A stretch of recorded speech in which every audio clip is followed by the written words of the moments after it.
Herzlich willkommen. Es gibt eine Form von Müdigkeit, die sich nicht einfach mit Schlaf beheben lässt.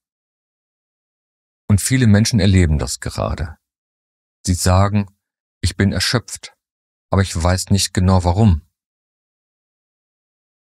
Sie schlafen und wachen trotzdem müde auf. Vielleicht kennst du das. Sie funktionieren im Alltag, aber innerlich ist da Leere. Und selbst wenn sie sich Ruhe gönnen oder meditieren, bleibt etwas Unruhiges, das nicht zur Ruhe kommt.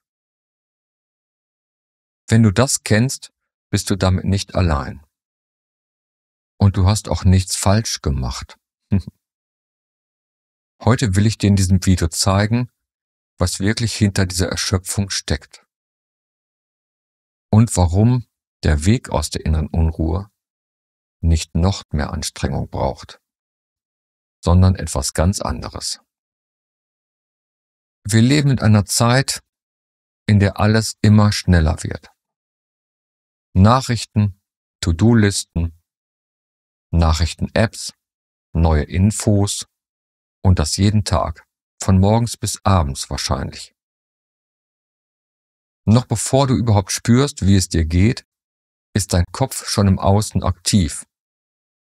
Dein Körper macht mit, das System läuft los. Das Problem dabei ist, dein Nervensystem bekommt kaum noch echte Pausen. Es gibt kein klares „Jetzt ist mal gut", kein „Das reicht für heute". So erleben wir einen ständigen Reizzustand, nicht nur wegen der Technik, die uns umgibt, sondern weil wir uns innerlich nicht mehr sicher fühlen. Und genau das macht müde. Oft denken wir, wir seien einfach überarbeitet oder körperlich überfordert. Und ja klar, das kann eine Rolle spielen, aber tiefer betrachtet ist etwas anderes müde geworden. Das ständige Bemühen, etwas sein zu müssen. Etwas Besonderes vielleicht. Dieses innere Ich sollte, ich müsste, ich darf nicht nachlassen und so weiter, zieht jede Menge Energie, das jeden Tag und jede Stunde. Und das geht nicht nur jenen so, die einen stressigen Job haben. Es betrifft auch Menschen, die nach innen schauen, meditieren, sich weiterentwickeln wollen. Denn selbst da kann es geschehen, dass wir uns unter Druck setzen, besser, bewusster oder stiller sein zu müssen. Diese permanente Anstrengung, ein Bild von uns aufrecht zu erhalten, das ist es, was wirklich erschöpft. Unser Ego will also am Leben bleiben. Ein kleiner Exkurs zur Neurobiologie.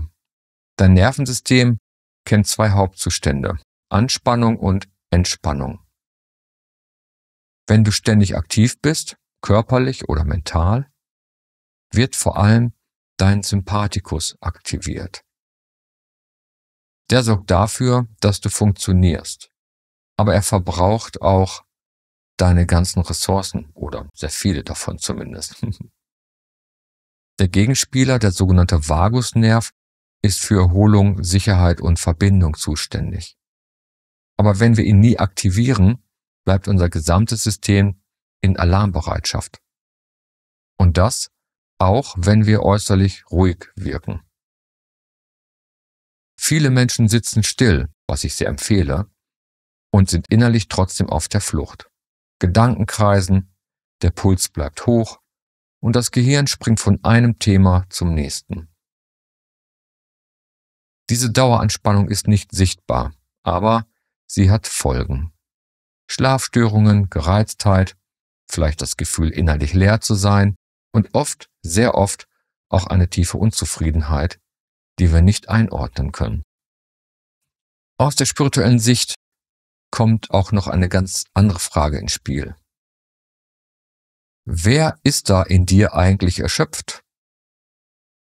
Wie kann das sein? Denn das, was du in Wahrheit bist, ist unberührt von all dem. Dein wahres Selbst oder nenn es Bewusstsein, die Präsenz oder das Sein, verbraucht keine Energie. Es kämpft nicht, es vergleicht sich nicht und es muss absolut nichts erreichen. Müde wird das Ich, das glaubt, ständig etwas leisten oder rechtfertigen zu müssen. Solange du damit identifiziert bist, brauchst du enorm viel Energie, um das aufrechtzuerhalten. Und genau das macht müde. Nicht das Leben selbst, das du bist. Das kann ja auch gar nicht sein, wenn du mal einfach kurz nachdenkst. Was können wir also tun? Das Wichtigste zuerst. Du musst nichts erreichen, um wieder bei dir anzukommen. Aber es gibt ein paar kleine Schritte, die dir helfen, wieder Zugang zur inneren Ruhe zu finden. Erstens, achte auf deinen inneren Zustand, nicht nur auf deine To-Do-Liste. Frage dich, fühle ich mich sicher oder bin ich innerlich unter Druck? Zweitens, unterbrich diese Reizketten. Nicht als radikalen Digital Detox, oder wie das heißt, sondern als kleine bewusste Pausen vielleicht. Zum Beispiel 5 Minuten ohne Handy sein, nur ein Blick aus dem Fenster mal, nur ein tiefer Atemzug. Nicht als Methode, sondern als einfache Rückkehr zu dir. Drittens, beobachte das Ich, das ständig etwas verbessern will. Du musst nicht erst still werden, um in Frieden zu sein. Du darfst einfach jetzt hier sein, mit allem, was da ist. Die Stille, die du so sehr suchst, vielleicht, ist kein Ziel, das du erreichen musst. Sie ist nicht weit weg, denn sie ist das, was übrig bleibt, wenn du aufhörst, gegen dich zu kämpfen. Du brauchst keine perfekte Morgenroutine, kein Retreat und keinen neuen Trick. Du brauchst nur einen einzigen Moment der Ehrlichkeit. Ein Moment, in dem du alles sein lässt, wie es gerade ist. Dich selbst eingeschlossen natürlich.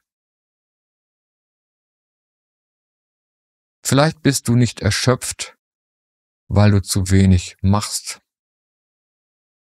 Vielleicht bist du erschöpft, weil du zu viel versuchst, jemand zu sein.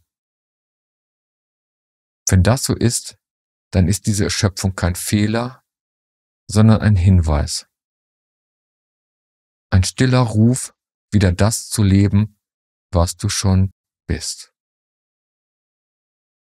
Und genau da beginnt der innere Frieden. Alles Liebe und bis bald.